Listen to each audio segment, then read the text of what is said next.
Session, February 19th, 2025, 68th Wyoming Legislature. We're going to get ready and take the roll. Chief Clerk, please call the roll. Convening roll call for the 26th day, February 19th, 2025. Alamand. Andrew.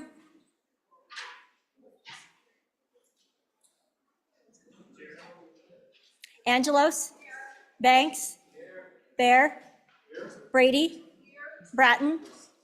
Brown, Gary. Brown, Landon. Byron.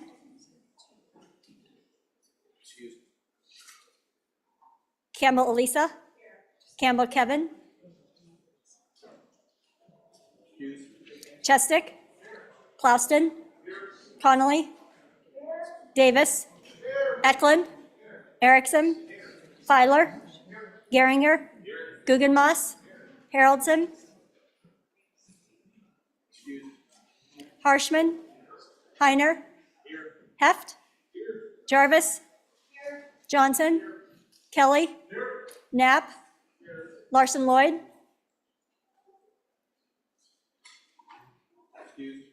Larson JT. Lawley. Lean. Locke. Lucas. McCann. Nicholas. Ottman. Pendergraft. Posey. Provenza. Riggins, excused. Rodriguez Williams. Schmid. Sherwood. Singh. Smith. Storer. Strock. Stivar. Tarver. Thayer. Washut. Wasserberger. Webb. Weber. Wharf. Williams. Winter. Wiley. Yin. Mr. Speaker.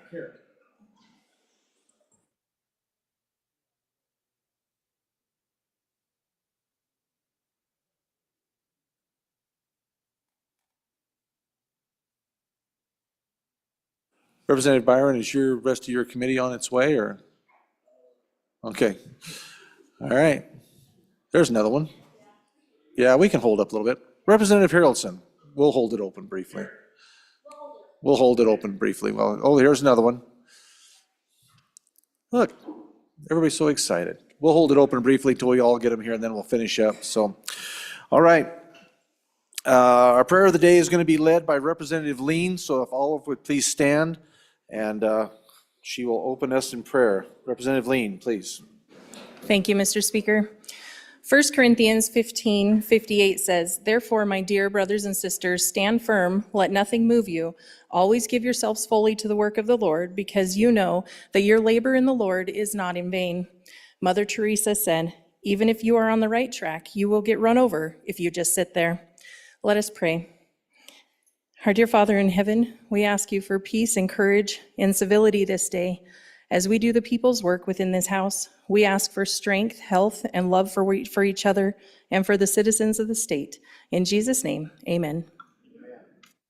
All members and guests, please join me in the salute to our flag.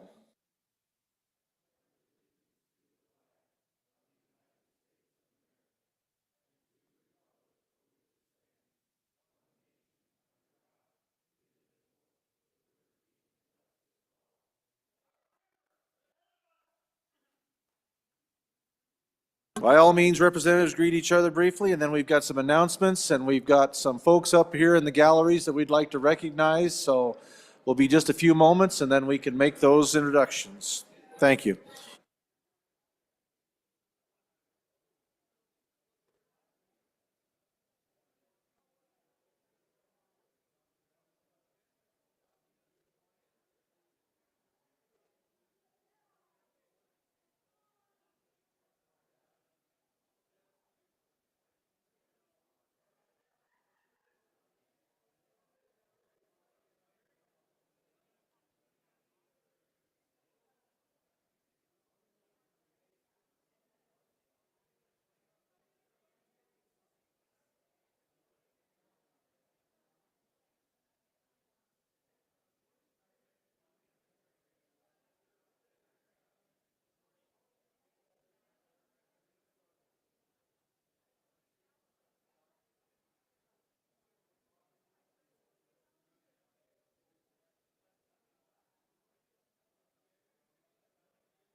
Okay, ladies and gentlemen, let's find our seats and let's please allow our chief clerk to finish our roll so we can continue on in this process. Chief clerk. Campbell Kevin. Byron. Haroldson. Haroldson. Larson Lloyd. Nicholas.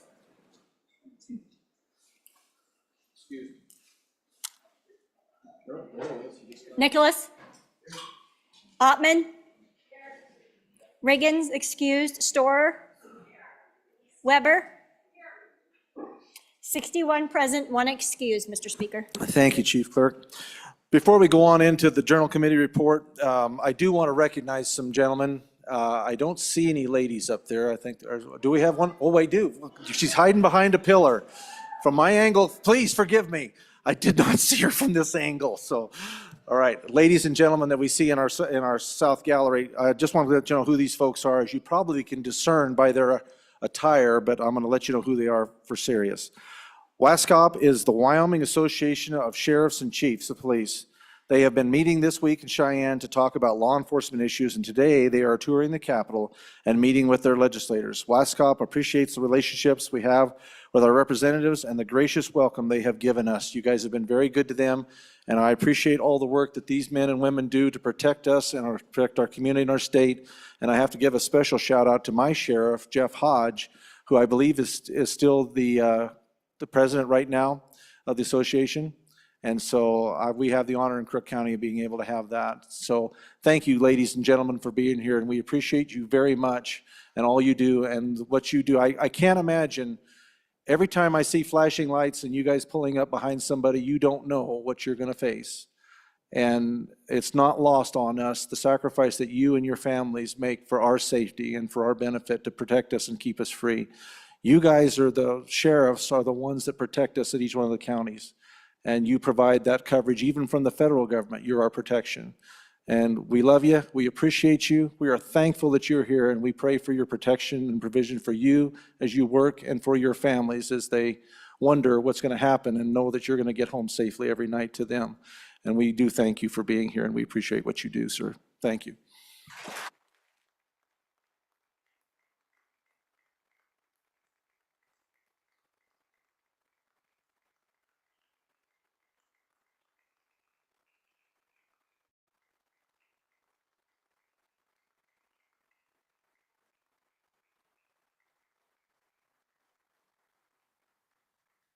Just as a side note, one of my representatives on the floor here stopped to pay his parking ticket and his truck gelled up in front of your police station down here in town. So please be gentle with him. He will get that out of here.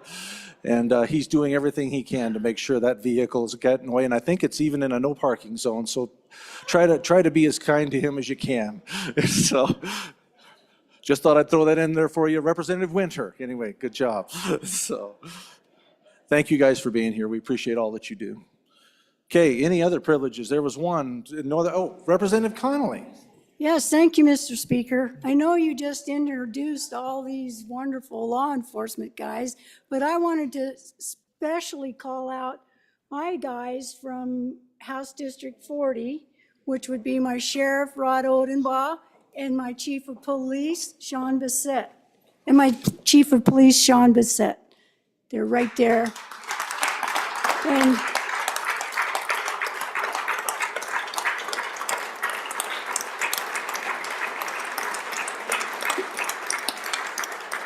And I feel like I've got to try to protect them a little bit too, because they can be under attack sometimes and they don't need to be. So thank you guys. And the other guy up there I want to call out is Sheriff Clint Becker from Douglas, Converse County. Yep, he's been down here helping with search and rescue. So thank you.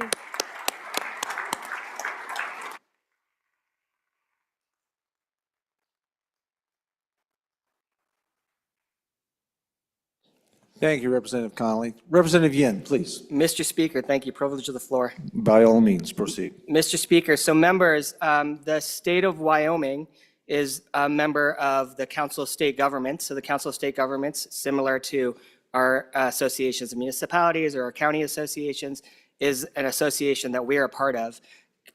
Council of State Governments is split up into 4 regions. We're a member of the Western region with 13 states that are members. And with us today in the South Gallery, we have staff from Council of State Governments West coming to do their state visits. So they go and visit every state legislature that is a member for them.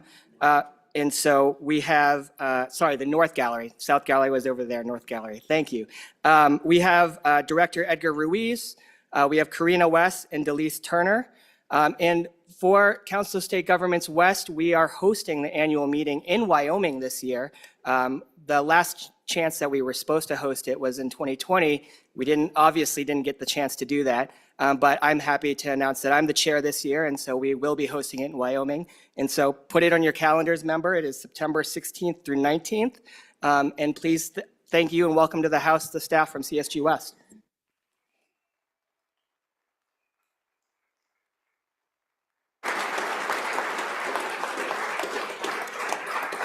And Mr. Speaker, we are hosting, CSG West is hosting a reception tonight at the Met, open to all legislators. It is from 5:30 at the Met. Thank you, Mr. Speaker. Thank you, Representative Yen. Appreciate that. Thank you, CSG West, for being here. Look forward to getting to visit with you a little bit later on here. So, okay, any other members have an announcement? Do I have a chairman at the back there? Nope, he doesn't. He's getting his things organized. Dare I ask what Representative Lee Filer would be willing to share with us this morning? Thank you, Mr. Speaker. A quick privilege. Please, as long as it's funny. All right. You can boo me if you want to. I don't write these jokes. All right. Does anybody know why you never tell a secret in a cornfield?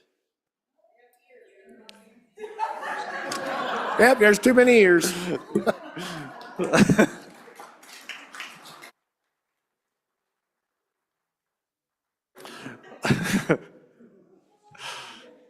Okay, anybody else want to try to top that? It's not that hard. You can try.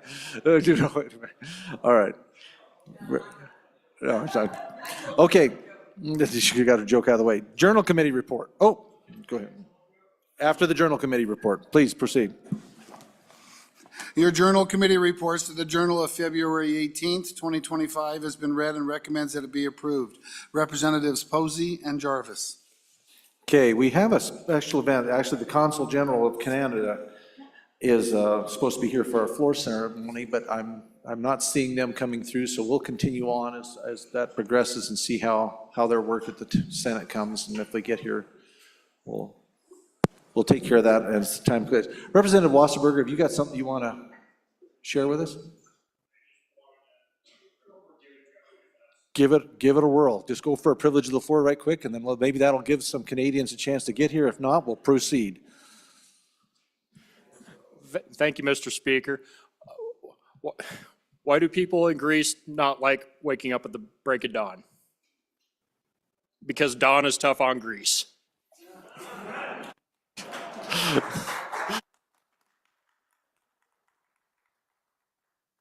All right. We'll try another one maybe tomorrow, if you guys see fit. Okay. Messages from the Senate? None. Okay. Any unfinished Senate files on first reading? So we will go ahead and do our introductions then as we wait for those folks to show up. We are at that order of business of Senate files on first reading. The first Senate file for our consideration is Senate file number 10. Senate File 10, sponsored by Judiciary. First reading of the bill. Settlement agreements for minors, parental authorization. Senate file number 10 will be assigned to our committee number 1, Judiciary. Next Senate file for consideration is Senate file 115. Senate File 115, sponsored by Senator Nethercott. First reading of the bill. Judicial review of agency actions, limitations. Senate file 115 will also be assigned to our committee number 1, Judiciary. Next Senate file for our consideration is Senate file 70. Senate File 70, sponsored by Cap Fin. First reading of the bill. Investment modernization, state non-permanent funds. Senate file 70 will be assigned to our committee number 2, Appropriations. Next Senate file for our consideration is Senate file 38. Senate File 38, sponsored by Appropriations. First reading of the bill. Performance Compensation Investment Performance Amendment. Senate File 38 will be assigned to our committee number 3, Revenue. Next Senate file for our consideration is Senate File 55. Senate File 55, sponsored by corporations. First reading of the bill. Third-party filers. Senate File 55 will be assigned to our committee number 7, Corporations. Next Senate file for our consideration, Senate File 59. Senate File 59, sponsored by corporations. First reading of the bill. Registered agents, release of records. Senate File 59 will also be assigned to our committee number 7, Corporations. Next Senate file for our consideration will be Senate File 107. Senate File 107, sponsored by Senator Nethercott. First reading of the bill. Freedom to work and build business. Senate File 107 will be assigned to our committee number 7, Corporations. Next Senate file for our consideration, Senate File 172. Senate File 172, sponsored by Senator Boner. First reading of the bill. Physical therapy licensure compact. Senate File 172 will be assigned to our committee number 7, Corporations. Next Senate file for our consideration will be Senate File 53. Senate File 53, sponsored by corporations. First reading of the bill. Trademarks and trade names administrative cancellation. Senate File 53 will be assigned to our committee number 9, Minerals. Next Senate file for our consideration, Senate File 112. Senate File 112, sponsored by Senator Schuler. First reading of the bill. Anesthesiologist assistance licensing. Senate File 112 will be assigned to our committee number 10, Labor. And that concludes our introductions.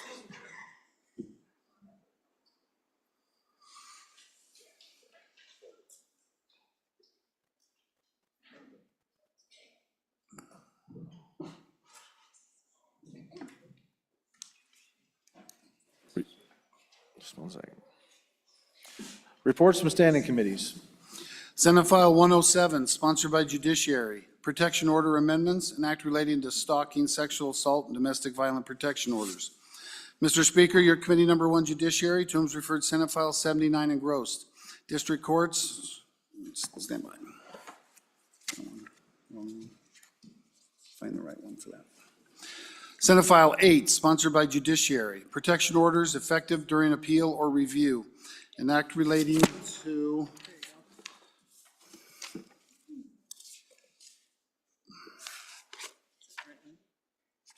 seven, 8, 39.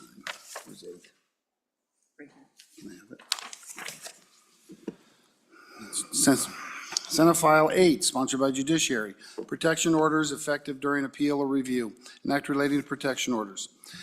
Mr. Speaker, your committee number 1, Judiciary, to whom is referred Senate File 8, protection orders effective during appeal or review, respectfully report same back to the House with a recommendation that do pass. Ayes, Representatives Bratton, Chestick, Filer, Kelly, Lean, Singh, Washit, Webb. Excused, Representative Brady. Representative Washit, Chairman. Senate File 7, sponsored by Judiciary. Protection Order Amendments, an act relating to stalking, sexual assault, domestic violence protection orders. Mr. Speaker, your committee number 1, Judiciary, to whom is referred Senate File 7, engrossed, Protection Order Amendments, respectfully report same back to the House with the recommendation that do pass. Ayes, Representatives Bratton, Chestick, Filer, Kelly, Lean, Singh, Washit, Webb. Excused, Representative Brady. Representative Washit, Chairman. Senate File 79, sponsored by Senator Crago. District Courts, change of venue, an act relating to civil procedure. Mr. Speaker, your committee number 1, Judiciary, to whom is referred Senate File 79 engrossed, District Courts, change of venue, respectfully report same back to the House with the recommendation that do pass. Ayes, Representatives Bratton, Chestick, Filer, Kelly, Lean, Singh, Washit, Webb. Excused, Representative Brady. Representative Washit, Chairman. Thank you, Reading Clerk. Unless there's something else that I need to know about, Representative Singh, you have something for us? Thank you, Mr. Speaker. Privilege of the floor. Please. Thank you, ladies and gentlemen. So it's come to my attention that we have Pastor Jordan Emerson from Calvary Chapel South here with us here today in the North Gallery. And so I just wanted to introduce him to this floor, and let's welcome him. Thank you.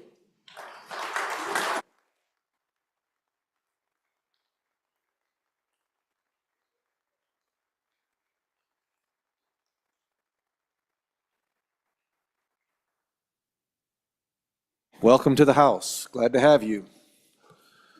Thank you, Representative Singh. Any other privileges? Nothing? Okay, ladies and gentlemen, we're moving on to that order of business of bills on second reading. First bill for our consideration is House Bill 32. or Senate File 32. Senate File 32, sponsored by Transportation. Unpaved roads, speed limit amendments, and act relating to speed limits. Senate File 32, having been read 2 separate times, the question is, shall the bill be read a 3rd time? Hearing no objection, it is so ordered. Next Senate file for consideration, Senate File 33. Senate File 33, sponsored by Transportation. Non-citizen driver's license and ID card revisions, and act relating to motor vehicles. We have amendments. Representative Sherwood.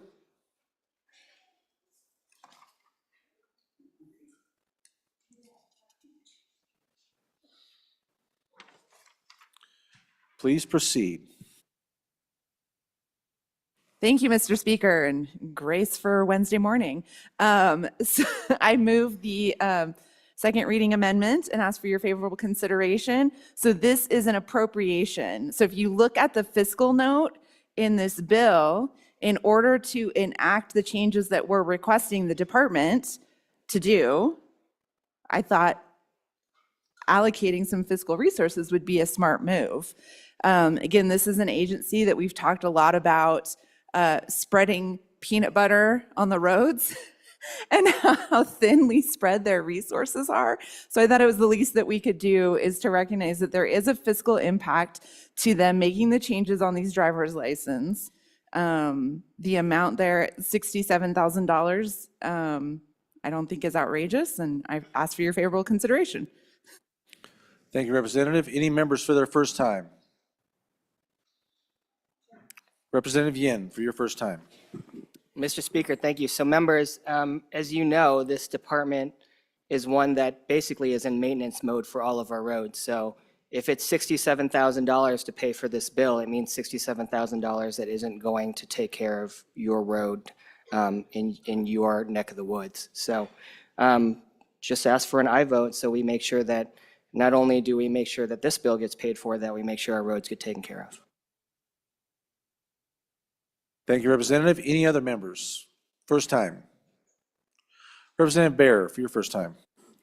Thank you, Mr. Speaker. I would be opposed to this amendment. I'll just remind the body, and it's on your goldenrod at the top on the general fund. We appropriated $69 million out of our general fund toward this agency.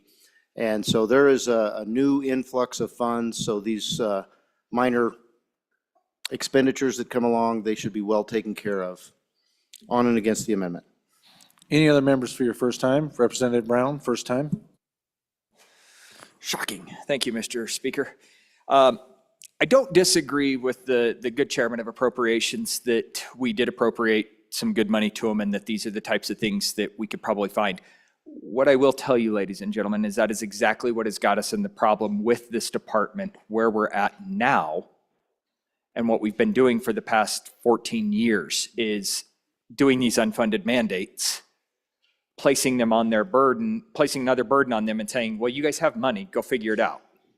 And, you know, if any of you have watched any of our committee meetings, you've heard the peanut butter being spread over the roadways analogy. This is just another piece that I actually, the good bringer of the amendment talked to me about it yesterday, and I said, you know, I didn't even catch that we didn't have an appropriation. This is something that should be caught. So I'm going to be supportive of it because I do see that this is an unfunded mandate. And yeah, $40, $50, $60,000. Well, you do that enough times, you start eating into that $60 million, $70 million, and that $70 million is meant to go to the roads, not to redesigning a driver's license. So hope you can support this and take care of this is a one-time cost, right? This is not something that's going to be ongoing as well. We're trying to make sure that we're taking care of election integrity here. So let's put the money where our mouth is, that if we believe in election integrity, let's make sure that we pony up for that. On and for. Thank you, Representative. Any others for the first time? First time. Second time. Seeing none, back to the bringer. Representative Sherwood, please. Thank you, Mr. Speaker and body, for your thoughtful consideration. So this is a fiscally responsible appropriation, right? We are asking this department to do something new to change a process. And instead of asking them to do more with less, more with less, more with less, I'm asking the body to be honest about the cost that this bill has on a department that serves us so well. So please, please, please, please, let's do the right thing, give them the resources they need to follow through with the requests that we are making of them. Thank you. Body, you being asked to make a decision on second reading amendment number 1 to Senate File 33. This will be a roll call, so Chief Clerk, when you're ready, please call the roll. Ellamand? Andrew? Angelos? Banks? Bear? Brady? Bratton? Brown Gary? Brown Landon? Byron? Campbell Elisa? Campbell Kevin? Chestick? Clouston? Connolly? Davis? Eklund? Erickson? Filer? Geringer? Guggenmoss? Haroldson? Harshman? Heiner? Heft? Heiner? Heft? Jarvis? Johnson? Kelly? Knapp? Larson Lloyd? Larson JT? Lawley? Lean? Locke? Lucas? McCann? Nicholas? Ottman? Pendergraft? Posey? Provenza? Riggins, excused. Rodriguez Williams? Schmid? Sherwood? Singh? Smith? Storer? Strock? Stivar? Tarver? Thayer? Washut? Wasserberger? Webb? Weber? Worf? Williams? Winter? Wiley? Yin? Mr. Speaker? Harshman? Are there any changes? Andrew? Excuse to? No? Further changes? Further changes? Closing vote? Vote closed. 26 aye, 35 no, 1 excused. By your vote, you have chosen not to adopt second reading amendment number 1 to Senate File 33. Senate File 33 having been read wait a minute, I think there was a call for, we got another amendment. I don't have it yet. Okay, if it's going to be, is it up, ready to go? Okay, because we'll finish this and then we'll do our speaker that's holding patiently in the way here.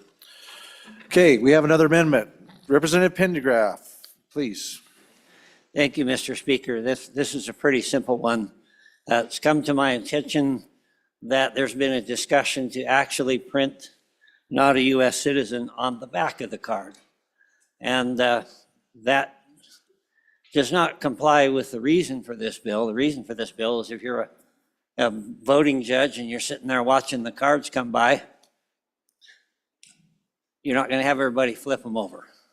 So what this amendment does is simply say on the face of the license, so that it's specified that it does need to be printed on the face, so that as it goes by, people will be able to see exactly what is there.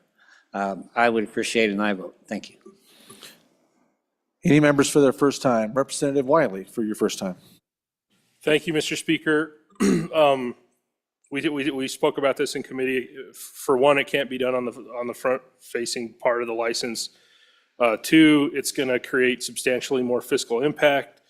And for my third point, I tried to do a coloration amendment in committee, and it was going to be an additional like $270,000. That was defeated. I please urge you to resist this amendment. Thank you, Representative. Any others for their first time? Any others for their first time? Representative Geringer. For you ladies first, Representative Sherwood, please, your first time. Thank you, Mr. Speaker, and to the good bringer of the amendment. My question was, is this more fiscally responsible to put the language on as opposed to put the language on the front as opposed to the back? Thank you, Representative. Representative Geringer, for your first time. Thank you, Mr. Speaker. Not only did we hear in committee about the impacts that would make fiscally, but they also, the department that manages our transportation actually provided us a handout that showed all of the different fields that are required to be on the front and demonstrated that it really can't be done given what's already required to be on the front. And I'd be happy to share that with the bringer of the amendment. Any other members for the first time? First time? Seeing none, second time? Would you? Maybe we could do that. We'll take a break here and go ahead and move the amendment. My apologies, Mr. Speaker. I'm going to, at this time, withdraw this amendment and take a look at what is there. Okay. We do have another reading. Members, as the representative has asked to withdraw the amendment with barring, excuse me, objection. Is there any objection? Seeing none, the amendment has been withdrawn. House Senate File, let me see here, Senate File 33, having been read 2 separate times, the question is, shall the bill be read a third time? Hearing no objection, it is so ordered. Okay, members, we're going to take a quick break here in our second reading. We have a special speaker that has gotten here and has been waiting patiently in the wings. And I will let you know who this is. It is a great honor that we are joined today by the Consulate of Canada, Stephen Green. As Canada's consulate in the U.S. Mountain West region, Mr. Green oversees a team of people who work in 5 Western states to strengthen regional trade and enhance political, economic, and cultural ties with Canada. Please help me in welcoming our Canadian Consulate Green to the House. Thank you.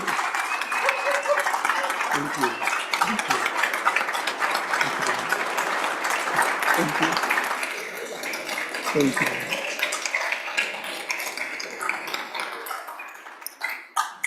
Well, thank you for such a kind welcome.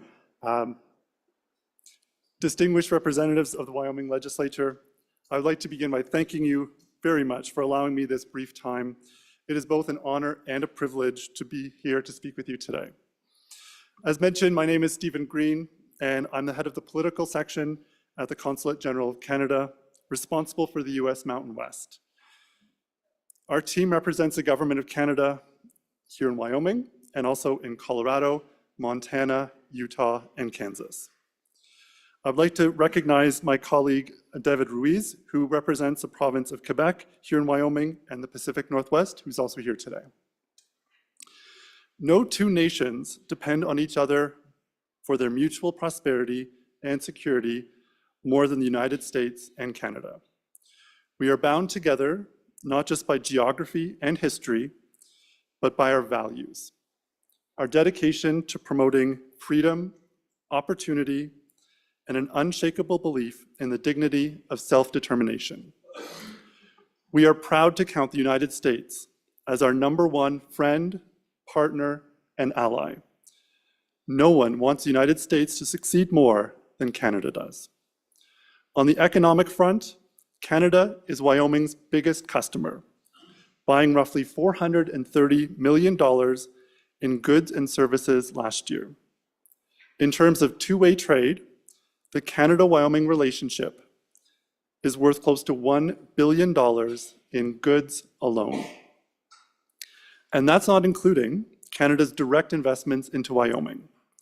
More than 40 Canadian-owned companies operate in the Cowboy State, creating jobs for hundreds of Wyomingites. This relationship is ever more important as we work to strengthen our regional supply chains and face global competition.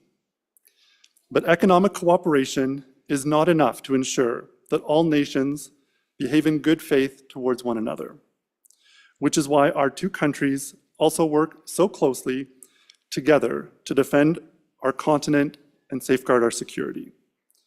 Through a long history of military cooperation, our alliance is steadfast. On D-Day, 14,000 Canadian troops took part in the invasion of Normandy, landing on Juno Beach. More than 40,000 Canadian Armed Forces members served in Afghanistan. And of course, We are partners in NORAD, the only binational military command in the world, and a cornerstone of Canada's defense relationship with the United States. We also have the longest shared border in the world.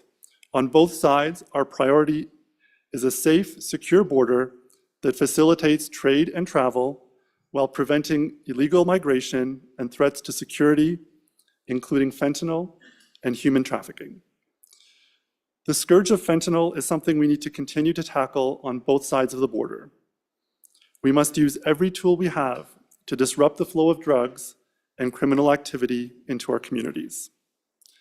Through Canada's $1.3 billion border plan, we are doing just that.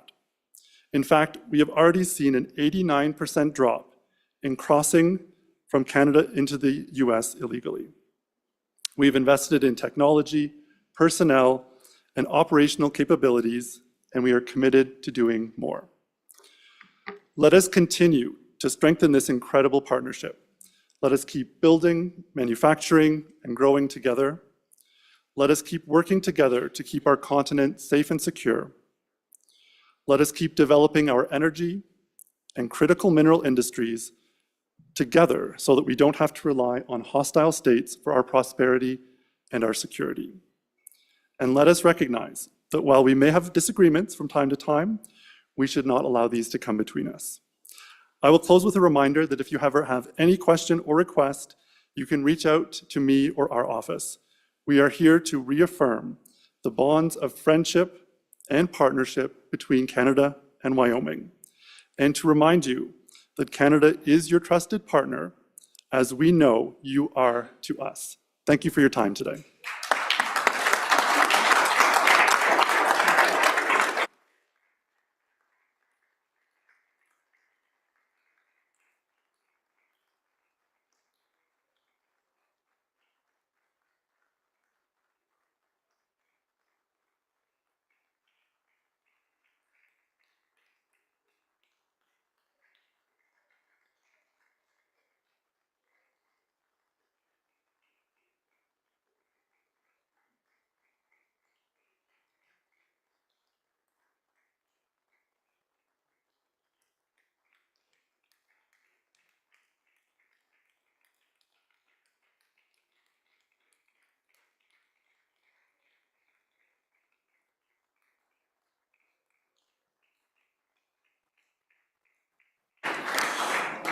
We do want to thank you,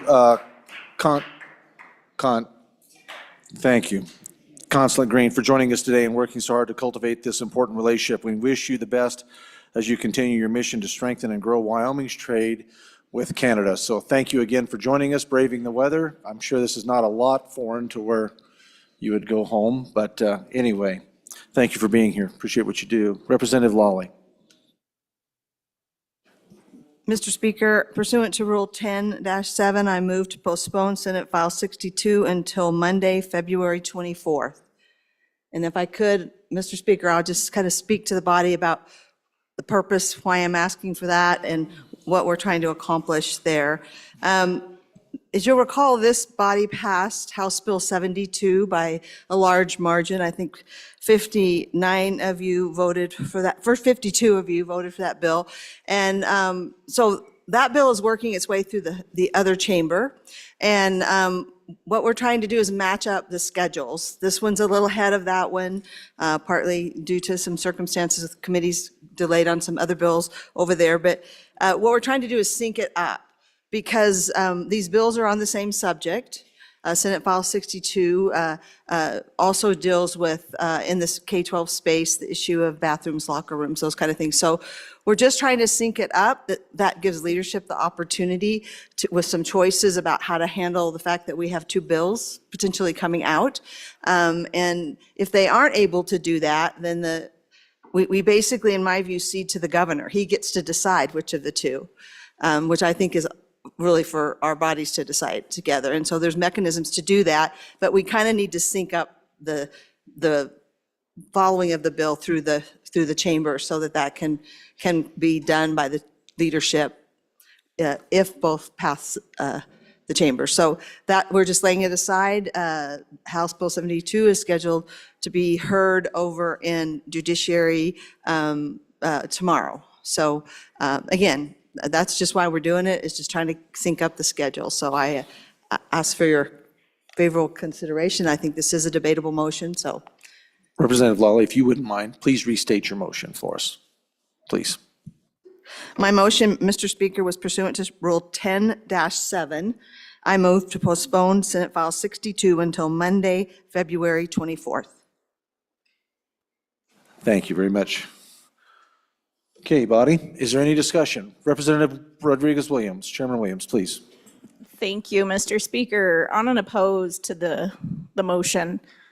The good representative has already laid this bill back one day, and I personally think it's a delay tactic, obviously. I'm strongly opposed to it. It's a good bill.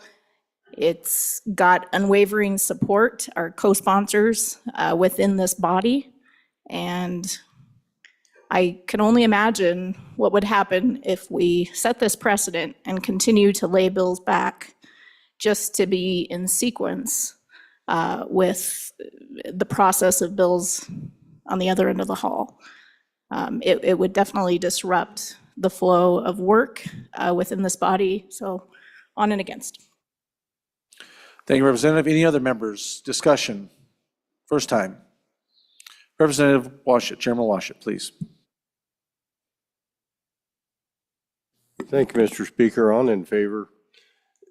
If we give two bills that have some similarities but some significant differences perhaps, and they pass through the two bodies at relatively the same time, we may be able to assign them to a common conference committee to work out the details to the liking of both bodies, as opposed to having both bills pass and go to the chief executive downstairs.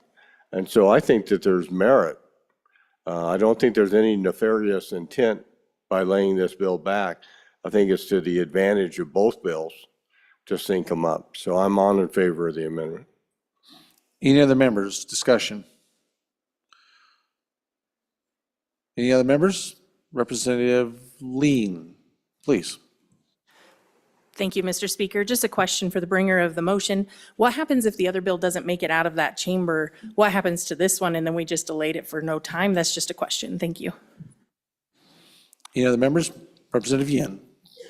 Mr. Speaker, thank you. To answer that last question, if it, for some reason, dies in the other chamber, we would have this bill taken upon the date that it's been postponed to, which is, I think, next week. I don't think that it is the mover's intent that the bill die necessarily, just that they be taken up at the same time, so they're in sync. I mean, I'm generally opposed to both bills, so I probably will be against the motion, but I do see the mover's intent. Any other members for the first time? No members? I guess we'll do it a second amendment, second reading rules. Any others for their second time? Any other questions? Seeing none? It's just, we can do a roll call if you like, or a majority vote. So a voice vote. So it's just a simple majority. Representative Lawley, yes, go ahead. Thank you, Mr. Chairman. Again, good discussion, but I'll say this, the last day of committee of the whole for these Senate files is March 4th. So this is not prejudicing this bill to put it back till next Monday. And it will, I'm supporting the bill. I will vote for the bill. But we have to deal with the problem of whether we want these chambers to decide together we want the policy to be, and versus letting the chief executive decide that. And so I've worked with leadership on this, and this was a pathway that made the most sense. We got a little ahead. We're faster than them over there. And so there's no nefarious. It really is just procedurally trying to do that. It's in no way prejudicing the bill or it being heard or getting out of this chamber, which I fully support. So thank you. I ask for an aye vote on the motion to postpone. Members, you're being asked to decide on the motion for Rule 10-7 to postpone until next Monday, House Bill 62. Senate File 62. All those in favor signify by saying aye. Aye. All those opposed, no. No. Chair's in doubt. All those in favor, please stand.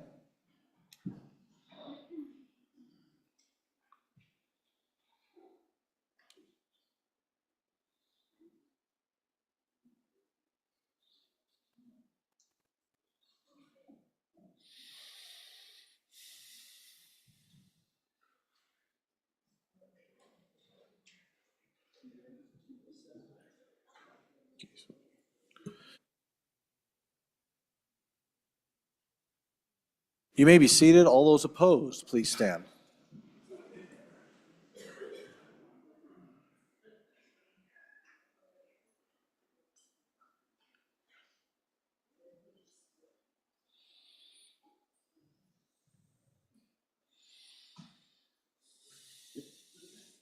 Very good. Yeah, excuse me, you may be seated. The motion to adopt the Rule 10-7 in regards to Senate File 62 has been adopted. It will be motion ruled back to Monday. Okay. Next bill for our Senate file for our consideration will be Senate File 63. Senate File 63, sponsored by Senator Crago. State Lands Fencing 2, an act relating to state lands. Senate File 63 having been read two separate times, the question is, shall the bill be read a third time? Hearing no objection, it is so ordered. Next, okay, I thought there was an announcement, but maybe not right at this point. Very good.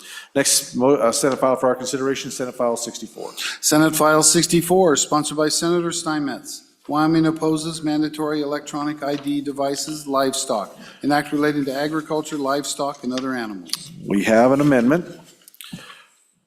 Representative Larson, Lloyd, please. Thank you, Mr. Chairman. I'd move, excuse me, second reading amendment number 1 to Senate File 64. Folks, yesterday when we talked about this in committee of the whole, I raised the question on, it felt like the bill was reading more like a resolution and bringing a lot of findings into the bill that just didn't need to be in the green books. And as I read the book, and I understand the industry not liking this, and I appreciate that, but then trying to set some policy within this bill is doable in my opinion, but what I do in the bill is I strike the findings. So I strike page 2, 3, on page 4, lines 3 down through 12. On line 14 and on line 19, excuse me, Mr. Chairman, I have a hairball. Mr. Chairman, on line 14 and line 19, where it says Wyoming is committed or Wyoming will, we change that to the Wyoming Livestock Board shall work. And this is part of the policy that I think is doable, is the Wyoming Livestock Board shall seek to work with existing metal identification tag manufacturers. Down on line 19, the Wyoming Livestock Board shall work with states to develop agreements, which is what we're wanting to take place, part of the policy. On page 5, I strike 1 through 12. That's interesting that we demand a federal agency to provide stuff. They don't have to respond to that demand. We could ask, they still don't have to respond. It's waving our flag and poking it at the bear a little bit, but it doesn't really have any stance to do anything. But on lines, on page 5, line 14 through 17, I think that too is a viable policy thing, that the livestock board shall inform the livestock producers of available options, then strike from 19 to 23 and renumber on the back of the page. So, Mr. Chairman, that's what this bill does. It gets rid of the stuff that I think would really be in a resolution and really conforms it to some language that I think belongs in the Green Book and would help establish policy for the state and for the industry. And with that, I'd answer any questions. I keep shutting that thing off. Representative Williams, for your first time. Thank you, Mr. Speaker. On and for the amendment. This is better amendment than I brought yesterday, and it certainly addresses the concerns that my Wyoming beef producers had about this bill, so on and for. Any other members for their first time? Representative Eklund.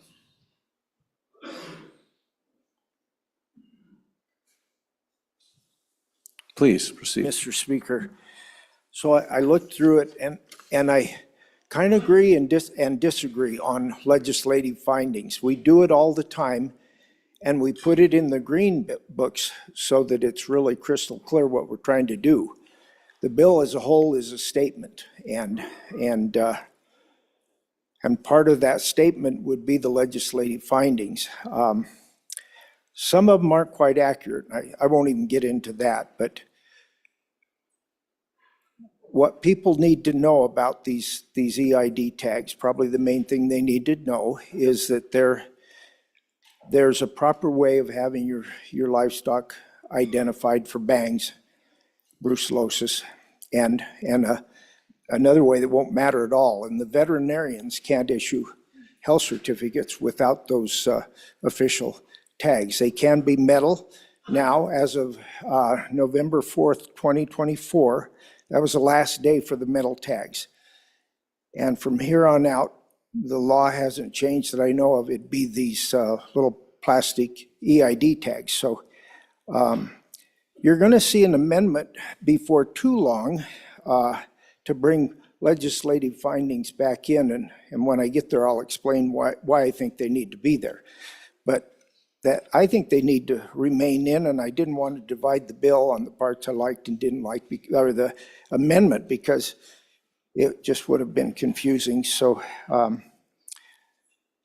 I think I'll probably be a no on this, just because I think the findings need to be in as part of the meat of what the bill's trying to do.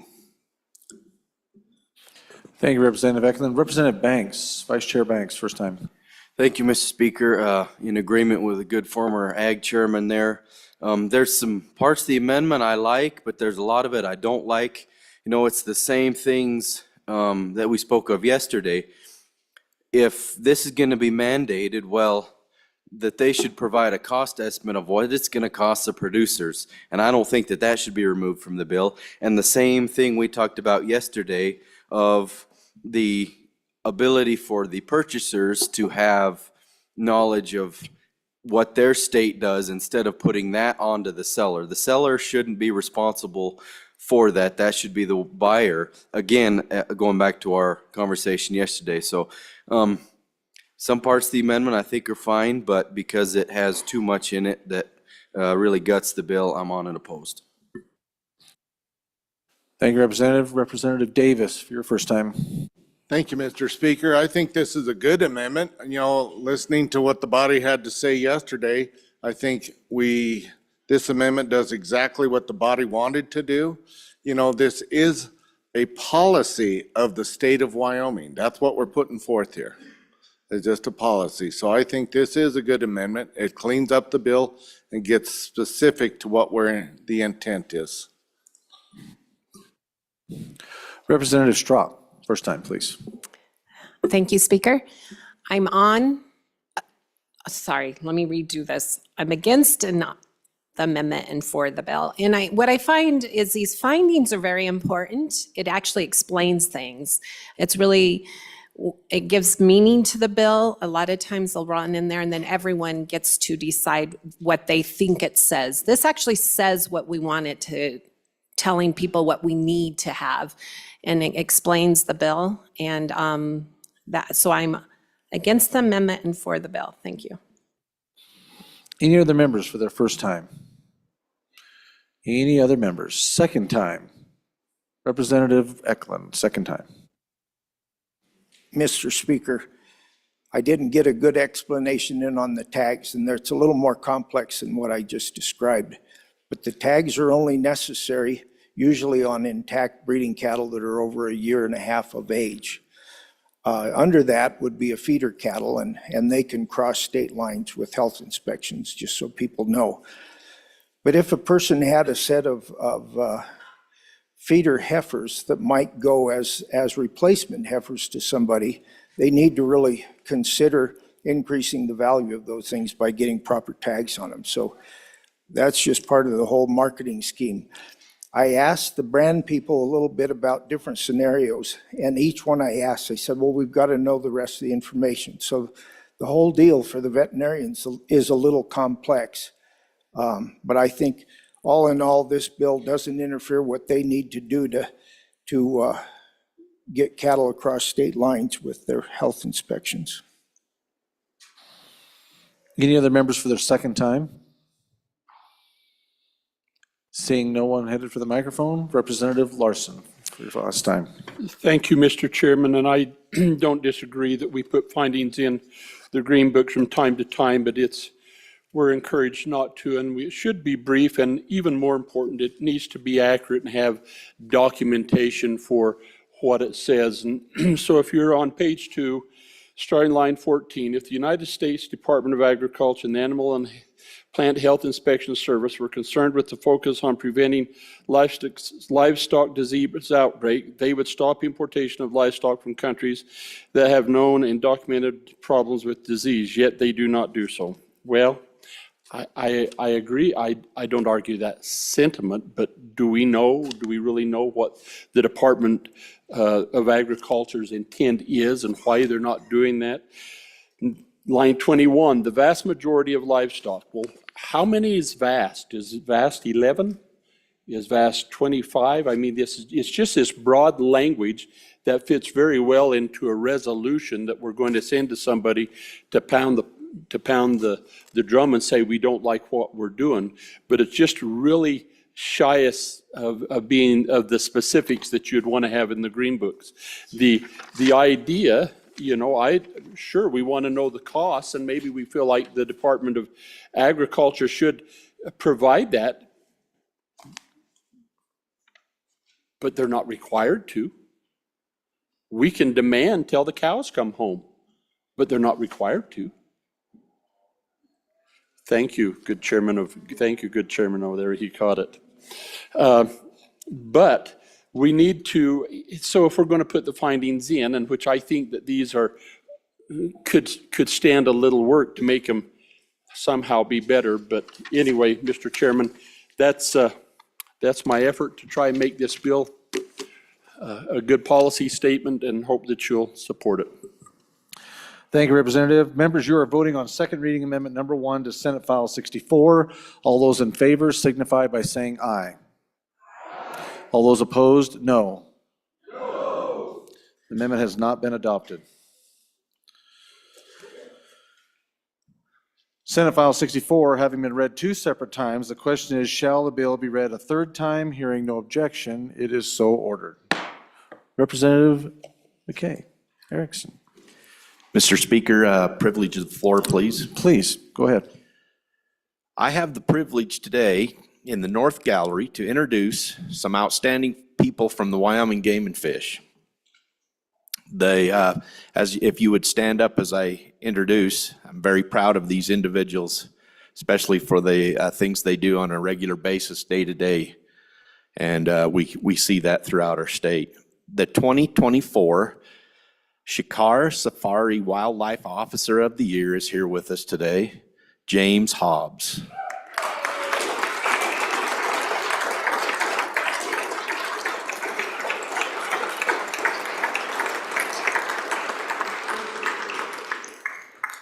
He is very much goes above and beyond daily and truly deserving of this award. We were very proud and excited for him to receive this. He's a deserving individual, and even more deserving, he brings his wife here today, Heather.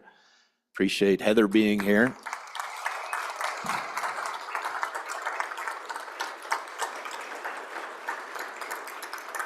And also the Game and Fish team that makes it happen. And again, privileged to have them here with us today. Director Angie Bruce, Deputy Director Doug Brimmeyer, Chief Game Warden Dan Smith, and Supervisor of the Jackson Region, Brad Hovingay. Please give them a round of applause.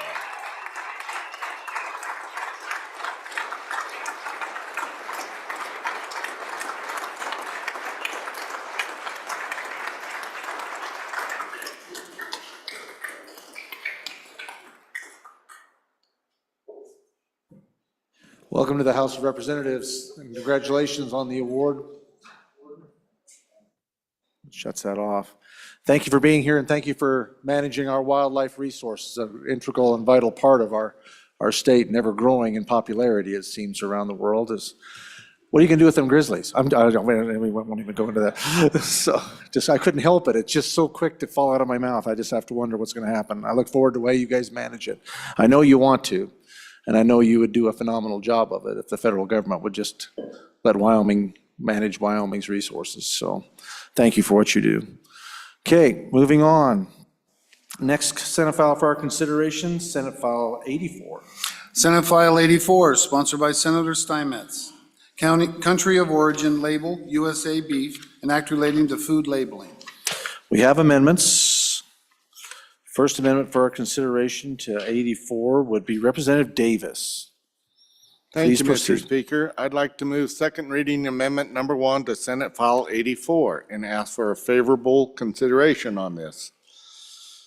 All right, if you guys go down there to page 3, line 7, after America, strike that language, because I was reading it last night and I was really having a tough time with it and I couldn't really quite make ends meet on it. So what I came back with was, if you look on the amendment there, beef that is derived from cattle born, raised, slaughtered, and processed in the state of Wyoming may clearly be labeled as Wyoming beef, but shall, and the operative word in there is may clearly be labeled as Wyoming beef, but shall clearly be labeled as a product of the United States of America. And I think that clears up that there and fits very well in with the amendment from yesterday, which would be renumbered as 5. And I would ask for I'd entertain any questions if I can answer them here. Thank you, Representative. Anyone for their first time? First time on the amendment? Where's your crayon? Speaking to the amendment, seeing none. Folks, you're voting on, so I guess I can go back to the bringer if you'd like another bite at the apple, or are you good? It's the second time. I didn't see anybody want to. No second, just call for the question, sir. Okay, the question being called for. Members, you're being asked to vote on second reading amendment number 1 to Senate File 84. All those in favor signify by saying aye. All those opposed, no. Amendment has been adopted. Next amendment for our consideration, Senate File 84, Representative Filer. Thanks, Number 2. Mr. Speaker. I respectfully withdraw second reading amendment number 2 to Senate File 84. Okay, the amendment has been asked to be withdrawn. Seeing no objection from the body, it has been withdrawn. Next amendment for our consideration, number 3, to Senate File 84, Representative Provenza, please. Thank you, Mr. Speaker. I move second reading amendment number 3 to Senate File 84. Folks, what we heard in testimony in committee is that this is pretty difficult to implement for USA beef, but for Wyoming beef, we can do it. So what this amendment does is it is 100% pure Wyoming. Let's support Wyoming. We love our ag producers. We want our hardworking families fed with Wyoming cows that are born and raised here. This provides the opportunity to have our beef marked that is from Wyoming.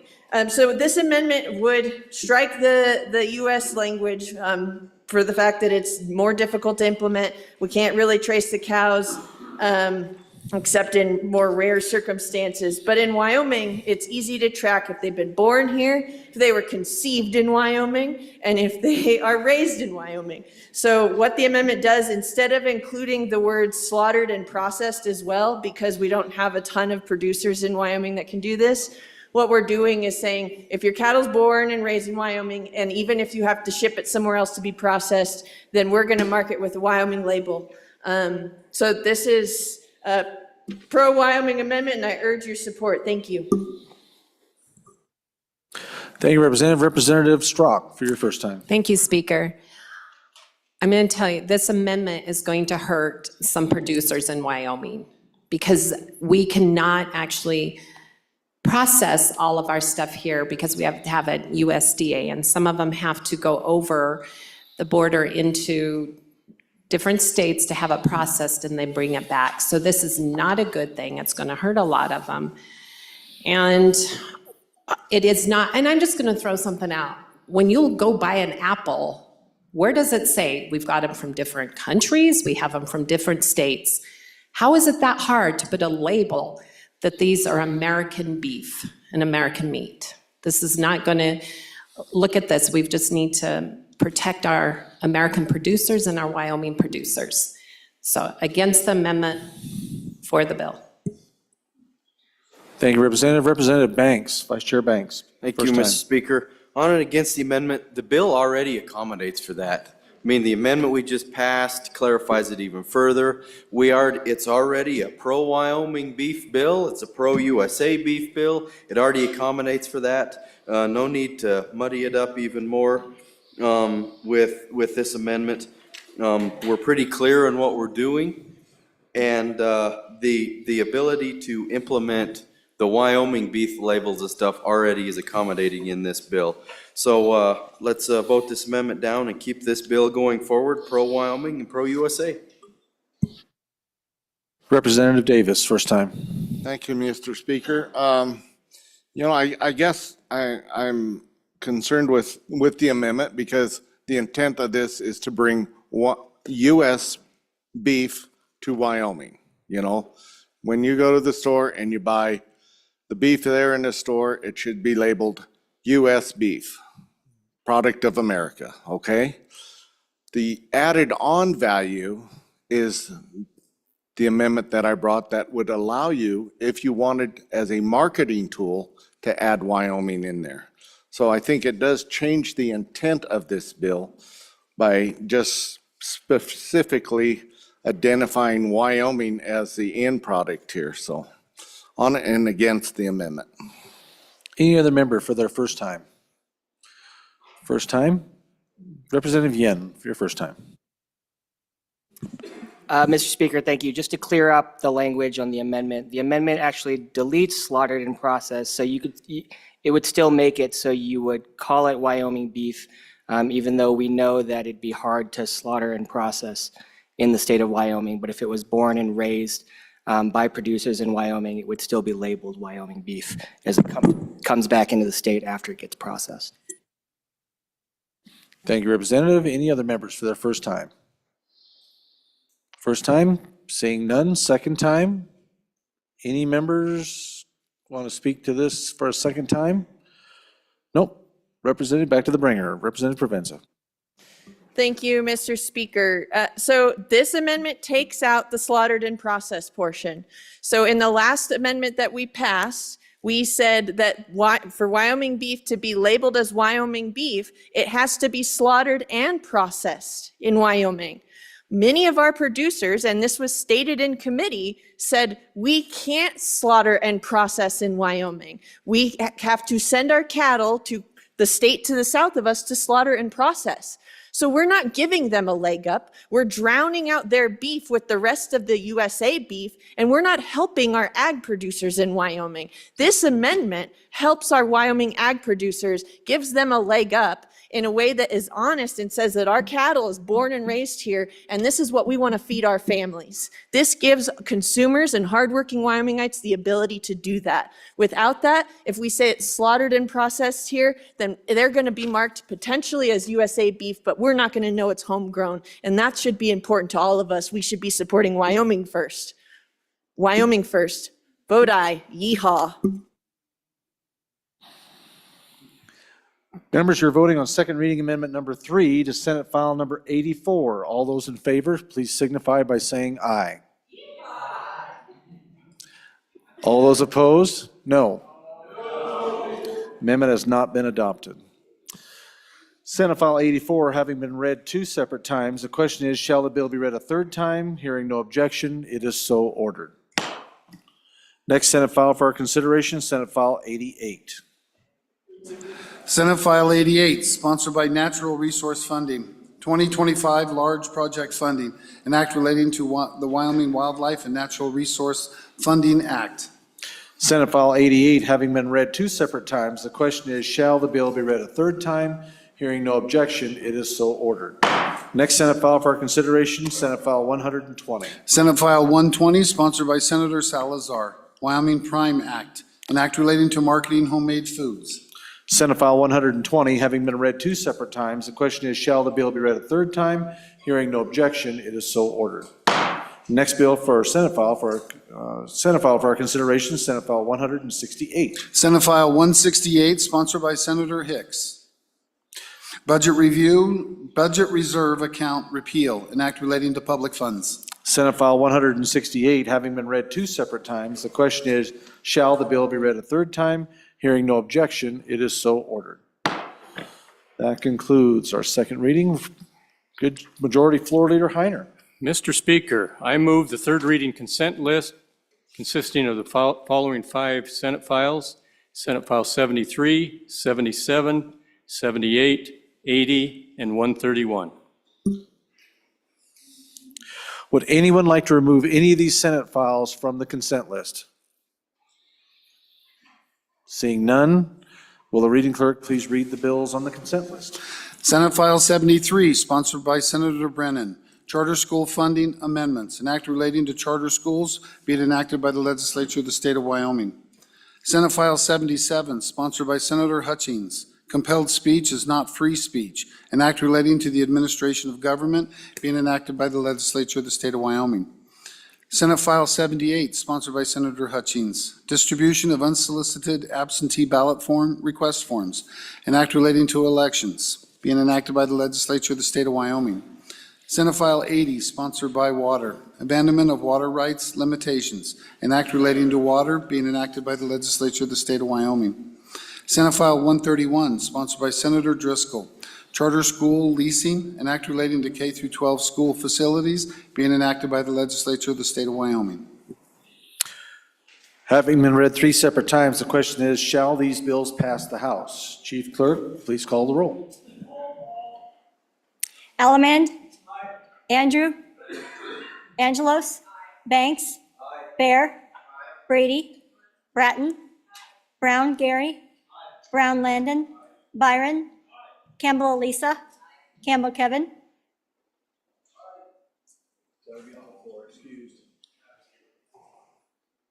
Campbell Kevin. Chestick. Clauston. Connolly. Davis. Eklund. Erickson. Feiler. Geringer. Guggenmoss. Haroldson. Harshman. Heiner. Heft. Jarvis. Johnson. Kelly. Knapp.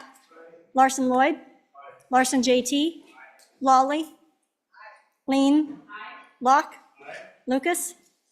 McCann. Nicholas. Ottman. Pendergraft. Posey. Provenza.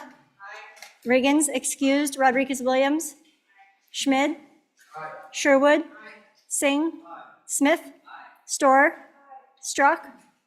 Stivar. Tarver. Thayer. Washut. Wasserberger. Webb. Weber. Worf. Williams. Winter. Wiley. Yin. Mr. Speaker.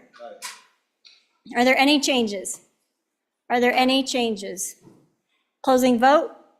Vote closed. 61 aye, 1 excused.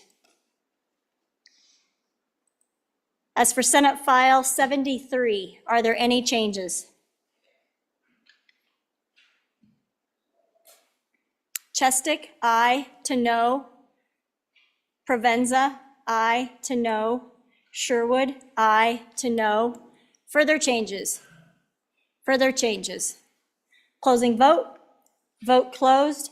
58 aye, 3 no, 1 excused. As for Senate File 77, are there any changes? Provenza, aye to no. Sherwood, aye to no. Chestick, aye to no. Nicholas, aye to no. Posey, aye to no. Yin, aye to no. Storer, aye to no. Further changes? Further changes? Closing vote. Vote closed. 54 aye, 7 no, 1 excused. As for Senate File 78, are there any changes? Chestick, aye to no. Provenza, aye to no. Yin, aye to no. Storer, aye to no. Further changes? Further changes? Closing vote. Vote closed. 57 aye, 4 no, 1 excused. As for Senate File 80, are there any changes? Are there any changes? Closing vote. Vote closed. 61 aye, 1 excused. As for Senate File 131, are there any changes? Provenza, aye to no. Sherwood, aye to no. Chestick, aye to no. Storer, aye to no. Yin, aye to no. Further changes? Further changes? Closing vote. Vote closed. 56 aye, 5 no, 1 excused. Having received the affirmative vote of the majority of the members elected to the House, Senate File number 73, 77, 78, 80, and 131 have passed the House.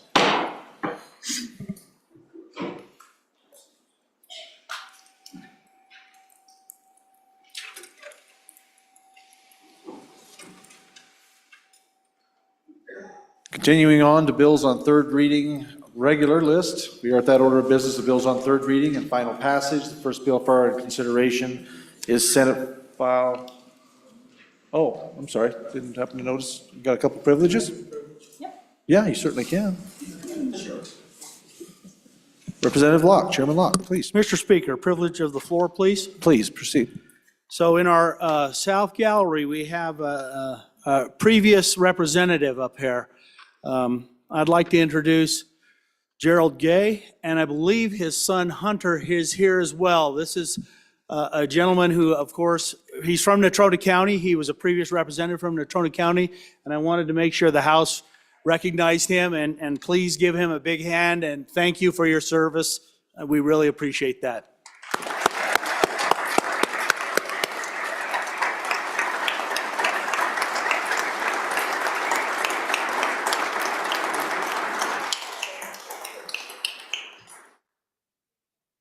Former Representative, welcome back to the House, and your family as well. Welcome. Glad you're here. Thank you, Representative Law. Okay, we are at that order of business of bills on third reading, regular. First bill for our consideration is Senate File 6.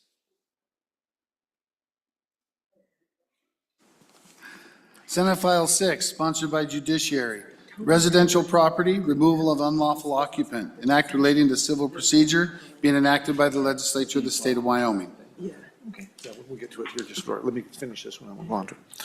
Senate File 6, having been read 3 separate times. Let's see, wait a minute. Do we have an amendment? So I don't show one. Oh, okay. Yep.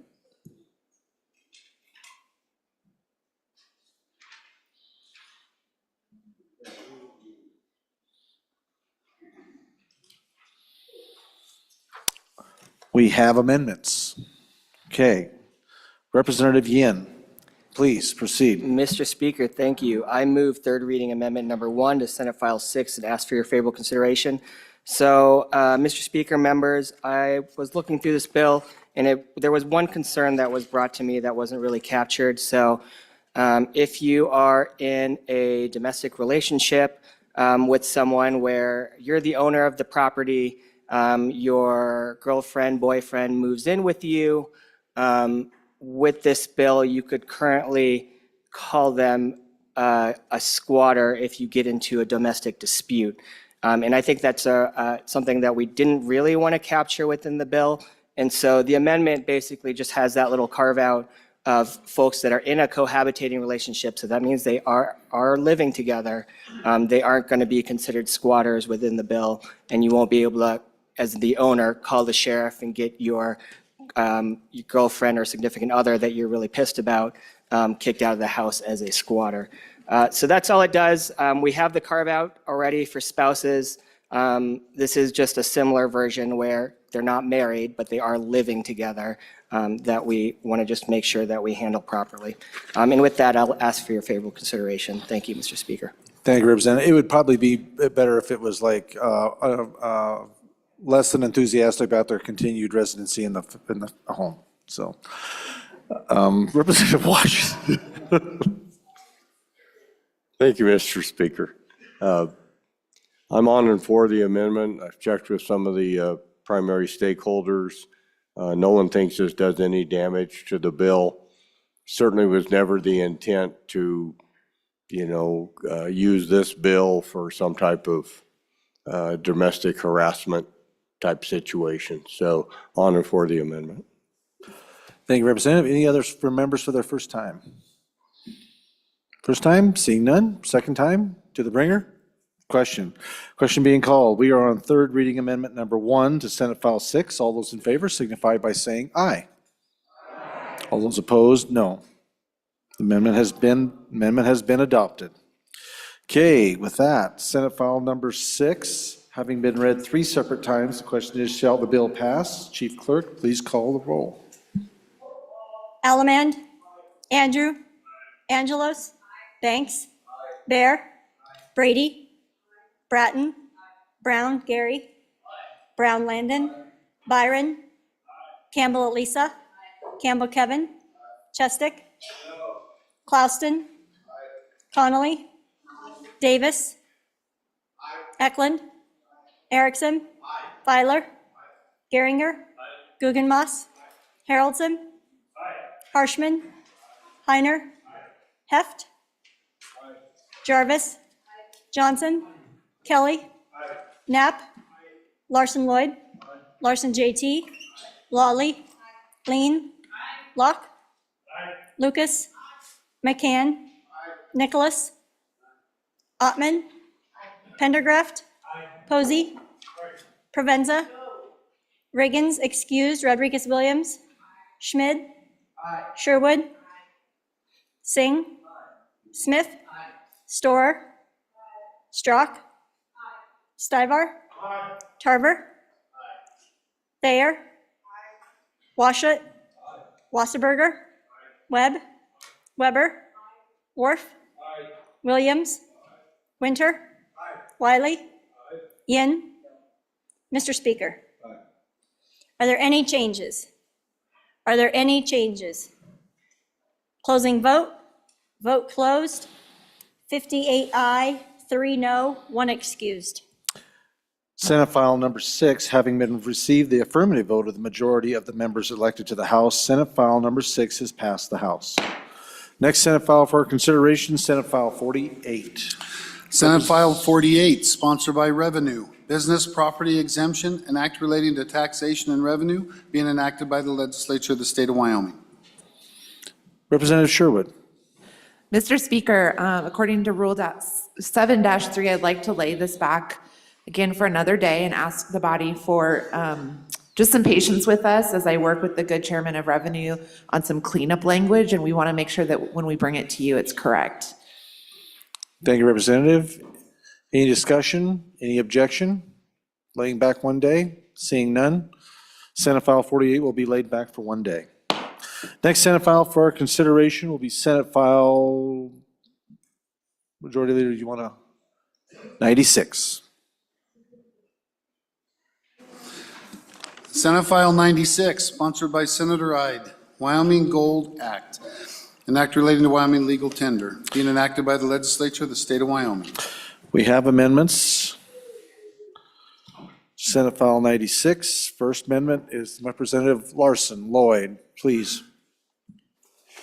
Thank you, Mr. Chairman. Excuse me. Thank you, Mr. Chairman. I'd like to move third reading amendment number 1 to Senate File 96. Folks, yesterday I put an amendment in second reading that would pay for the study that we're requiring the Department of Revenue to do for $50,000. I thought maybe the price was too much, and so I reduced it down, same amendment, just to reduce the amount at $45,000. Again, we've had the conversation already this morning. We require these agencies to do studies, but we don't provide any funding for them to do that. It makes it very difficult, or we don't specify where they can get that from. So that's the purpose of this, is to help fund the study that we're requiring of them. Thank you, Representative. Any members for their first time on the amendment?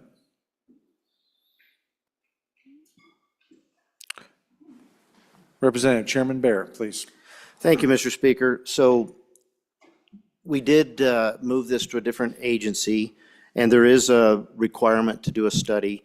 The first agency that was supposed to have it testified that they could handle it within their organization. We haven't heard that from the new agency that we moved it over to, which is much more appropriate. But what I have, some information that I've come into is that in this field, and there was much discussion about it on the previous reading, there are a lot of organizations, both in this state and out of this state, that are interested in helping our state do this and do it well. And those organizations that are not governmental organizations are willing to assist with this type of study and get it done at probably no cost at all to the state. So on and against the amendment, I think we can get this done without creating a big expenditure. Thank you. Thank you, Representative. Any others for their first time? First time, second time, back to the bringer. Representative Lloyd. Thank you, Mr. Chairman. Again, reached out to the agency that we changed which is the one that takes care of revenue, and asked if anybody had reached out to them on anticipated costs or if they could handle it. They've been left out of this conversation. I don't know that that was intentional, but nonetheless, it happened on an amendment. They weren't asked, and so they appreciated having this. Now, I appreciate that there may be some private sector people that may possibly contribute, but possibly is not a very good guarantee when you're required in a bill to provide a study that you're going to be able to do it. We need to give them the security of knowing that they've got the resource to fill their legislative obligations. So would ask for an aye vote. Members, you're being asked to vote on third reading amendment number 1 to Senate File 96. All those in favor, please say aye. All those opposed, no. Amendment has not been adopted. Next amendment for our consideration, amendment number 2, third reading, number 96. Representative Filer, please.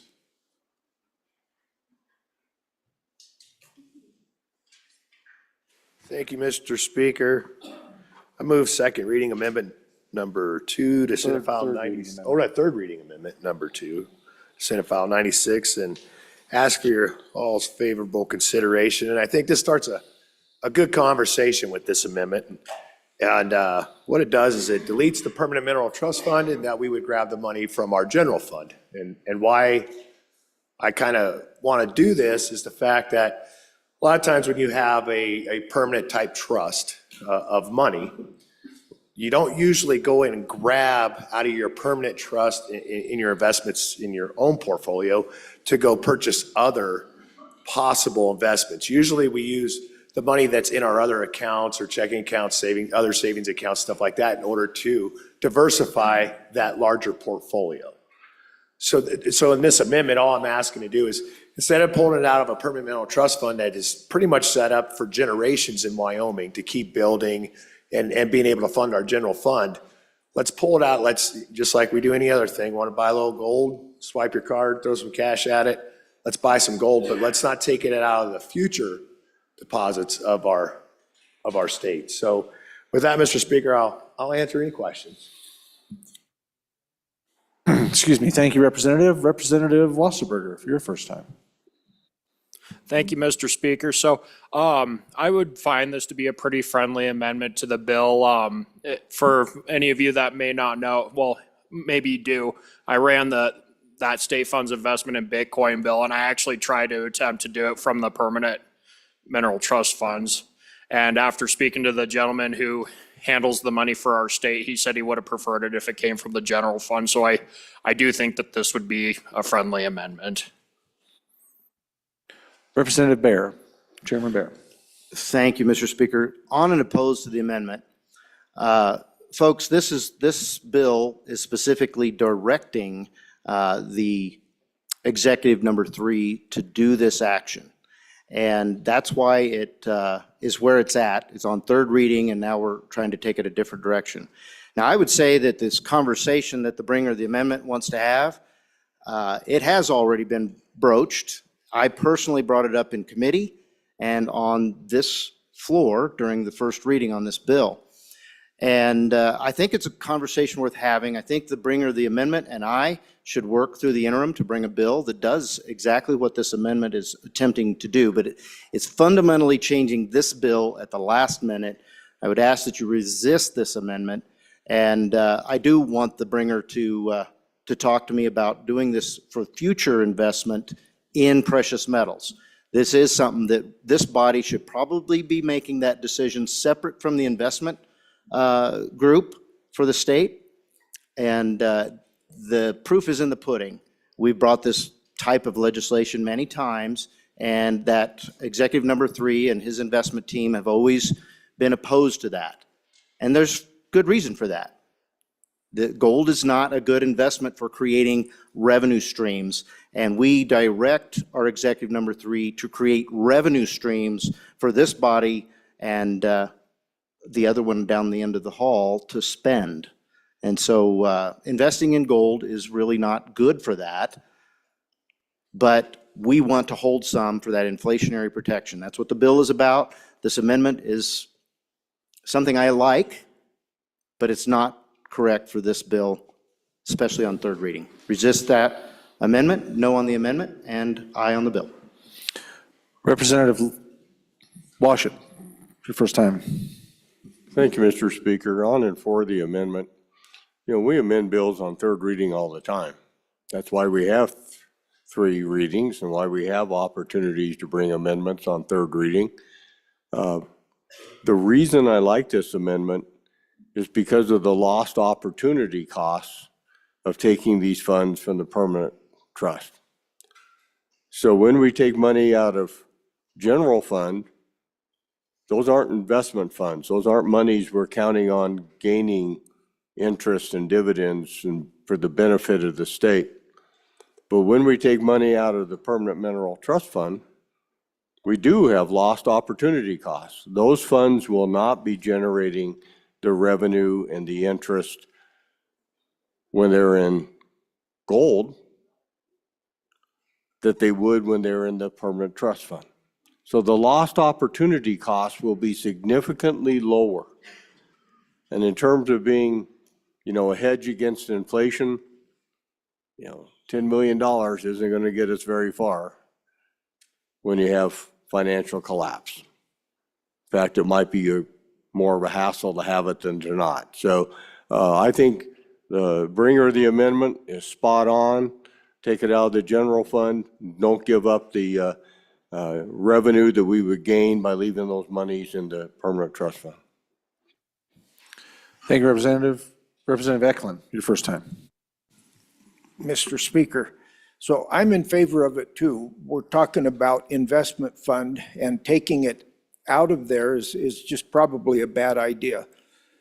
Now, the description of why we would want to invest in gold, probably the best argument is on a doomsday situation where we need to get from one rock to the next, and all of our other funds have just evaporated. But if we're going to make gold that doomsday deal, it's got to be a lot bigger than it is, and I think we pull it out of the general fund rather than our investment fund, where we'll be losing a steady stream of revenue. I penciled out a little cowboy math, so it was, I took $8 billion, which is kind of a low, even though our budget is fairly low, that's our budget for the whole state of Wyoming, everything that could be a little higher. Divide by 365 days and you get $22 million a day, which makes it sound like this low tax state of Wyoming is pretty spendy, but we're not. But the gold we're putting into this deal only amounts to a half a day of doomsday. So the rock we're getting back onto is going to be really, really small if we don't invest it, and we need to invest it out of the general fund.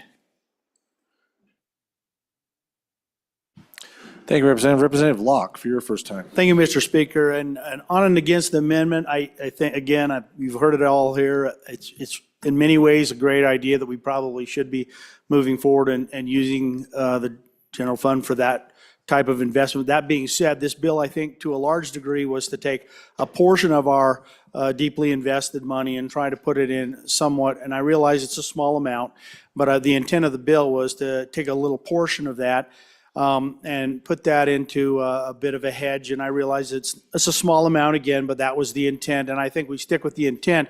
And because there are two ways we all invest. I mean, some would say, hey, do you ever take some of your invested money and put it in a different investment to hedge against other investments? The answer to that is absolutely. And I think that's kind of what the intent of the bill is. In the other cases, do we all take, hey, listen, I had some extra money this week and throw it into investments like this? Yeah, absolutely, that as well. So I don't think it's, again, I think the idea is not bad, but at the end of the day, I think we keep this in the intent of this bill intact, and we take it from its current source, again, on and against the amendment and for the bill. Thank you.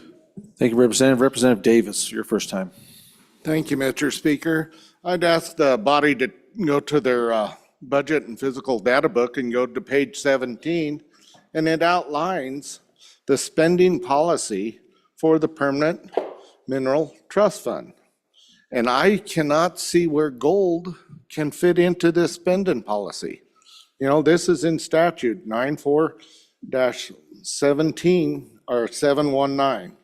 So I think by removing this out of the Permanent Mineral Trust Fund, we bring clarity to what we're doing here as a body with this gold. So it also allows future actions from this body to be a lot more transparent and clear if we decide to purchase further physical gold in our future. Thank you, Representative. Representative Tarver, first time. Mr. Speaker, thank you. I also would urge a resist this amendment. Let's just trade one mineral for another is the way I look at it. And I did a little napkin math. It was brought to my attention for 30 years we've been doing investments. So I went back 30 years and invested 10 million a year of gold. And we came up with, currently, if we would have been doing that for the past 30 years, we would have $1,423 million in an asset that we could sell if so choose, or we could borrow against it. This is a very small ask, and I really think let's just keep minerals with minerals, and that's why I would ask you to resist this amendment. Representative Connolly, your first time. Good morning, Mr. Speaker. Good morning, Representative Connolly. How you been? I'm doing well. Good to visit. You have a wonderful day. I like talking about gold, Well, gold's exciting. Please proceed. because water's gold too, you know. So I like this amendment, because when I hear we're going to take money out of a well-invested savings account that has generated really good funds for everybody over the years, I wouldn't do that for myself. I would, if I had another pot like the general fund money, if I'm understanding this system correctly, it makes more sense to me to take it out of the general fund and leave those really well invested funds alone. So I'm in favor of the amendment, and not knowing any better, I think third reading is okay for it. Thank you. Representative Lean, for your first time. Thank you, Mr. Speaker. On and opposed to the amendment, if you go to page 12 in your data book, it says the money in the Permanent Wyoming Mineral Trust Fund is invested as prescribed by the legislature, and that would be what we're doing here with this bill today, and there's no need to take it out of the general fund. On the bill, I oppose to the amendment. Thank you. Any other member for their first time? We done on first time, second time? Speak to the amendment. Representative Bear, Chairman Bear. Thank you, Mr. Speaker. So I just want to address some of the comments were made earlier. And I also want to kind of go back to second reading. There was a comment that didn't get addressed either. So it was just stated that we really should take this out of the general fund because our permanent mineral trust fund is for investments. Well, this is a bill about investing in a precious metal. If you move it to coming out of the general fund, which is what this amendment does, you still are going to put it into the permanent mineral trust fund as far as the earnings are going and kept and managed there. We will physically hold it somewhere if this bill were to pass. Referring to second reading, there was a comment made that this is going to cost 5% to hold this precious metal. We heard testimony in committee. It is 1/4%. And most of that is insurance, 1/4%, not 5%. So we're asking our number 3 executive to hold some precious metals, look into this cost of holding, which we pretty much know is going to be about 1/4%, and do so inside of our permanent mineral trust fund as far as accounting purposes. So on and against the amendment and for the bill. Thank you, Representative. Any other members for their second time? Seeing no members for their second time, to the bringer. Representative Filer, please. Thanks, Mr. Speaker. I think it'd been easier to run Bitcoin. That's a joke. Anyway, to address some of these concerns, when we talk about investments, folks, when you're younger, you want to start investing for your future. Do you have an investment account you already pull from, or do you have to pull that from your own money and start investing? Same thing we did with the Permanent Mineral Trust Fund years ago. We had a state that was in shambles almost. And we had a governor that decided this will never happen again. And we started the Permanent Mineral Trust Fund, where a certain amount of those monies from our extraction industries are put into this fund. And as it grows, we can use the interest off of that Permanent Mineral Trust Fund to help fund our general fund. So, but that account keeps growing. And as the state has grown also, we don't go to the Permanent Mineral Trust Fund in order to pull the money to reinvest. Now, if we're talking about gold as an investment, folks, gold is only an investment when you sell it. If we hold on to something and we just keep holding on for the hopes of it going up more in value, going up more in value, going up more in value, is it an investment? It's not till you sell it. Can we purchase $10 million in gold from the Permanent Mineral Trust Fund? Not the interest off of it that funds our general fund, but the actual corpus of that Permanent Mineral Trust Fund. Do we take $10 million to hold on to something that we will probably never sell? I think that's the only reason why I brought this amendment, to have this discussion. Also, I heard, we're trading one mineral for another. No, we're trading US dollars for a precious metal is what we're doing here. And the US dollar is what's sitting in that Permanent Mineral Trust Fund, which is growing. It's not a mineral, it's a mineral that puts the money there. If we think gold is going to put that much money into the Permanent Mineral Trust Fund, maybe we need to have another conversation. With that, Mr. Speaker, I don't know what else to say about this. I think it's a great idea, and I sure love y'all's vote. Thank you, Representative Filer. Body, you're being asked to decide on third reading amendment number 2 to Senate File 96. All those in favor signify by saying aye. Aye. All those opposed, no. No. Division being called. All those in favor, please stand.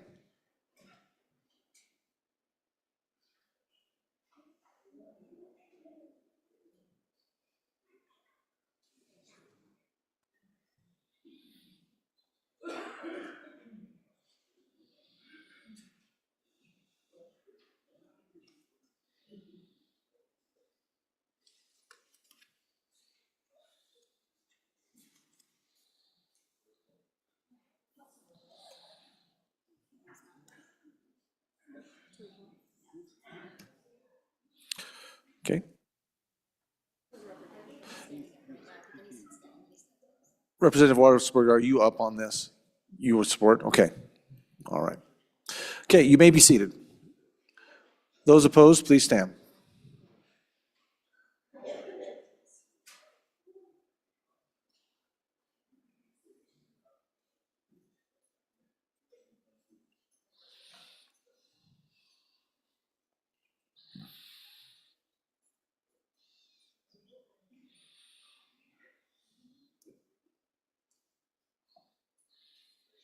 You may be seated. The amendment has not been adopted, voted 24 to 33. Next amendment for our consideration, Senate File 96. Number 3, Larson. Lloyd, please, Representative. Thank you, Mr. Speaker. I'd like to move third reading amendment number 3 to Senate File 96. Folks, just a few minutes ago, we was up here talking about funding the study that originally started with the state treasurer and then was moved to the agency that deals with revenue. When this came up in second reading, it was because that number 3 that deals with our treasury said they could not use investment funds to do studies. And then we noticed that we got that second read amendment in, and I contacted the agency that does revenue.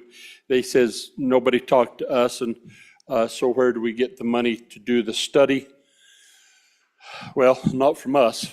We've made that decision. So I think probably the appropriate thing to do, because I just don't think I don't know why we do this as a legislative body, give requirements to agencies that they can't fulfill, being somewhat self-defeating. So if it's not worth funding, then it's probably not worth having. And so what this amendment does is removes the requirement to do the study, and hope that you would support that. Any members for the first time? Representative Bear, first time.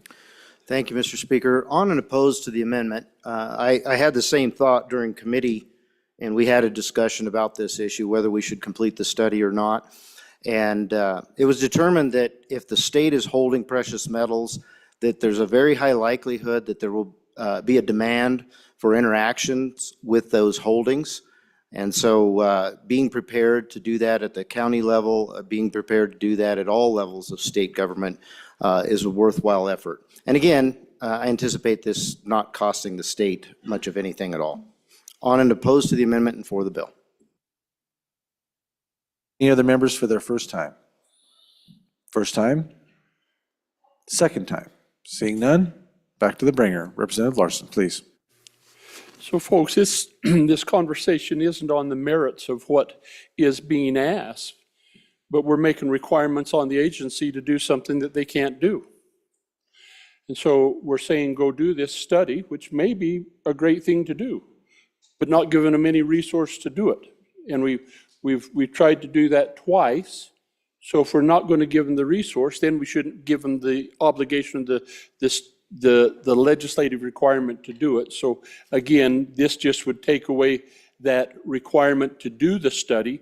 And if we feel like, if this bill moves forward and we feel like that we want to continue on and look at a study, then next year let's fund a study and find out what we need to do.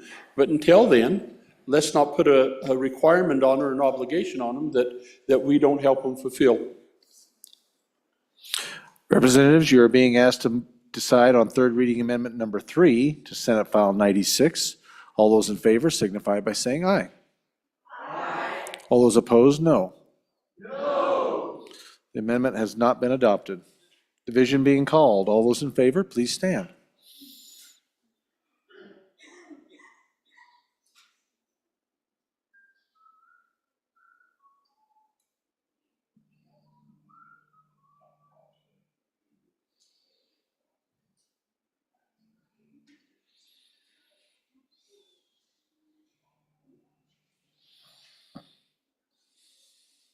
Okay, thank you. You may be seated. All those opposed, please stand. More than 22. You may be seated. Amendment has not been adopted. Next amendment for our consideration to Senate File 96, number 4, Representative Yin. Mr. Speaker, thank you. I move third reading amendment number 4 to Senate File 96 and ask for your favorable consideration. So members, I was looking at the price of gold that we got in that handout, where it's got basically a kind of, what's the shape that I'm thinking of, like a hockey stick shape where it goes straight up. And so we're basically at the highest price that gold has ever been. And so we had this conversation during Committee of the Whole that we'd be buying gold at its highest price ever.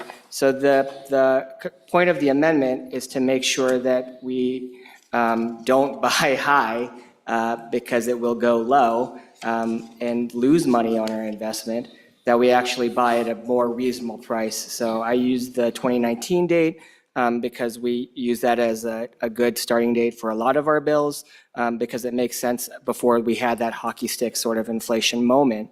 And so with that, I'm just trying to save the state a little money and keep us from losing more money. I ask for your favorable consideration. Thank you, Representative. Any members for their first time? No members? Second time, Representative? Question? Members, you're being asked to vote on third reading amendment number 4 to Senate File 96. All those in favor signify by saying aye. All those opposed, no. The amendment has not been adopted. I believe that clears up the amendments. So with that in mind, Senate File 96 having been read 3 separate times, the question is, shall the bill pass? Chief Clerk, will please call the roll.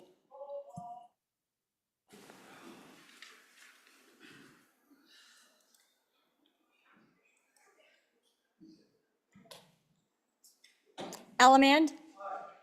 Andrew? Angelos? Banks? Bear? Brady? Bratton? Brown Gary? Brown Landon? Byron? Campbell Elisa? Campbell Kevin? Chestick? Clauston? Connolly? Davis? Eklund? Erickson? Feiler? Geringer? Guggenmoss? Haroldson? Harshman? Heiner? Heft? Jarvis? Johnson? Kelly? Knapp? Larson Lloyd? Larson JT? Lawley? Lean? Locke? Lucas? McCann? Nicholas? Ottman? Pendergraft? Posey? Provenza? Riggins excused. Rodriguez Williams? Schmid? Sherwood? Singh?